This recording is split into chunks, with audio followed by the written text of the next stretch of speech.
नमस्कार दोस्तों, मैं हूं मनिंदर और मेरे चैनल पे आप सभी लोगों का बहुत स्वागत है। सभी का मैं खैर मकदम करती हूं दोस्तों। अन्ना आंदोलन के बाद वजूद में आई आप पार्टी कर्नाटका में भले ही मुंह की खा चुकी है, लेकिन पंजाब में पार्टी ने अपना दबदबा कायम रखा। इसके वजूद को अगर टोटलिटी में देखें ना तो सफर अच्छा है, लेकिन साथी भ्रष्ट हैं। बल्कि यूँ कहिए कि जो इसके मुखिया हैं, वो भी कोई कम भ्रष्ट नहीं हैं। आगे बढ़ने से पहले दोस्तों मैं आपसे एक गुज़ारिश करती हूँ कि जो लोग मेरे साथ पहली बार जुड़ रहे हैं, मुझे पहली बार देख रहे हैं, वो मेरा चैनल सब्सक्राइब ज़रूर कर लें, ताकि जो भी मेरा वीडियो बने आप तक सबसे पहले पहुँचे। तो मैं बात कर रही थी आम आदमी पार्टी की। इस पार्टी का पिछले 11 साल में दिल्ली और पंजाब में चौंकाने वाला सियासी सफ़र रहा है। दिल्ली में 3 बार लगातार विधानसभा चुनाव जीतने के बाद पंजाब में अपने दूसरे ही प्रयास में पार्टी प्रचंड बहुमत से अपनी सरकार बनाने में कामयाब होती है। दिल्ली के सीएम अरविंद केजरीवाल के लीडरशिप में पिछले 1 दशक से भी कम के चुनाव इतिहास में राष्ट्रीय पार्टी का दर्जा हासिल करने में कामयाब हुई है। सियासी हैसियत के हिसाब से बीजेपी और कांग्रेस के बाद आप जो है वर्तमान में इस समय अगर हम देखें तो देश की तीसरी सबसे बड़ी राजनीतिक पार्टी है और देश की 6 राष्ट्रीय पार्टियों में शामिल है। इसके अलावा 2002 में अगर गुजरात की बात करें विधानसभा चुनाव की, तो 181 सीटों पर चुनाव लड़ती है ये पार्टी और 5 सीटें जीतने में कामयाब होती है। गोवा में पार्टी के 2 विधायक हैं। ये बात भी सही है कि यूपी, हिमाचल और कर्नाटका विधानसभा चुनाव में पार्टी सियासी मैदान में उतरी, उसका प्रदर्शन निराशाजनक रहा। कर्नाटक और यूपी में तो सीटों पर प्रत्याशियों की जमानत तक जब्त होगी और उनका पता ही नहीं चला कि कब उन्होंने चुनाव लड़ा, कब उनकी जमानत जब्त होती है। हिमाचल प्रदेश में 68 में से 67 सीटों पर चुनाव लड़ने वाली आप के 23 प्रत्याशियों का नोटा से भी कम वोट मिले। अब आम आदमी पार्टी छत्तीसगढ़, राजस्थान, मध्य प्रदेश और अन्य राज्यों में प्रस्तावित चुनाव लड़ने की तैयारी में जुटी हुई है।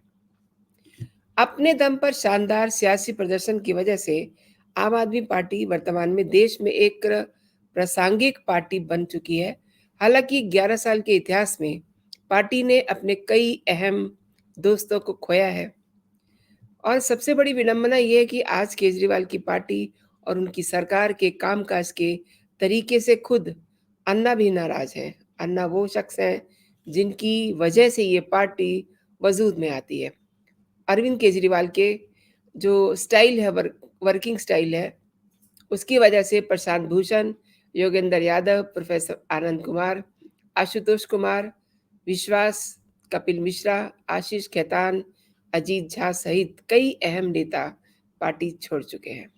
ये सभी वो नाम हैं जो पार्टी के लिए बड़े मायने रखते थे और पार्टी के संस्थापक सदस्यों में से थे।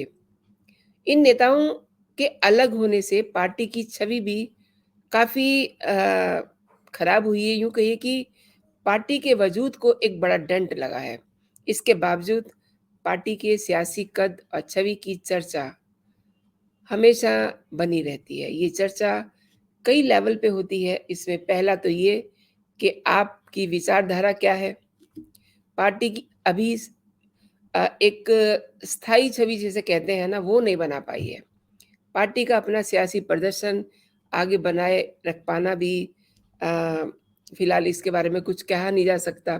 अरविंद केजरीवाल की party TMC, NCP, Sapa, Basapa, RJD, Shivsena, AIADMK, DMK, Basapa, Sapa, SAD जैसी पार्टियों से आगे निकल जाएगी या फिर संभावित सियासी झंझावातों में उलझ कर रह जाएगी।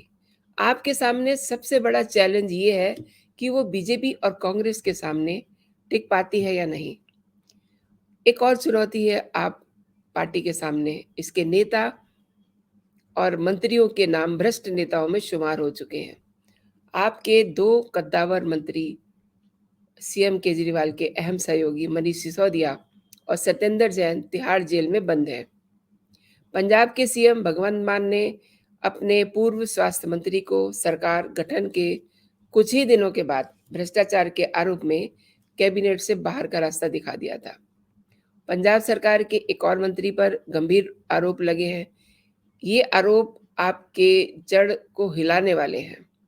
ऐसा इसलिए कह रही हूँ दोस्तों कि आपका सियासी पार्टी के रूप में उभार ही भ्रष्टाचार के खिलाफ हुआ था, यानी कि उसका जो वजूद था वो भ्रष्टाचार के खिलाफ था। लेकिन अगर ऐसे में उसके अपने ही नेता भ्रष्टाचार में लिप्त पाए जाते हैं तो पार्टी का प्रदर्शन आगामी वर्षों के दौरान डिस्ट्रैक्ट हो सकता है। आम आदमी उस पे सवाल उठा सकता है, उठा ही रहा है।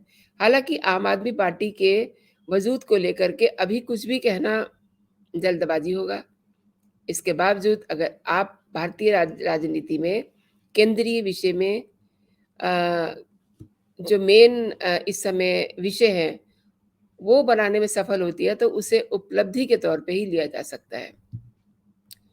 मैं आपको बता दूं कि आम आदमी पार्टी पहली बार 2013 में चुनाव लड़ी थी। पहली बार दिल्ली विधानसभा का चुनाव लड़ने के बाद आप कांग्रेस से मिलकर के सरकार बनाने में कामयाब हो गई थी।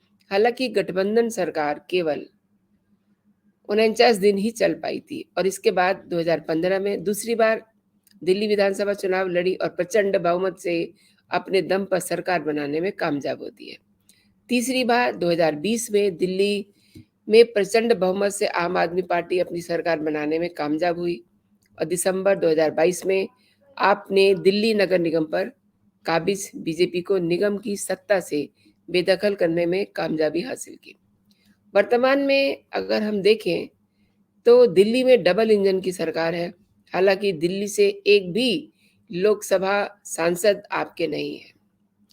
कर्नाटक विधानसभा चुनाव के साथ ही पंजाब के जालंधर लोकसभा सीट के लिए उपचुनाव होता है, हाल ही में हुआ है। इस सीट पर कांग्रेस के दशकों पुराने वर्चस्व को समाप्त करते हुए आप प्रत्याशी सुशील रिंकू ने चुनावी जीत हासिल की।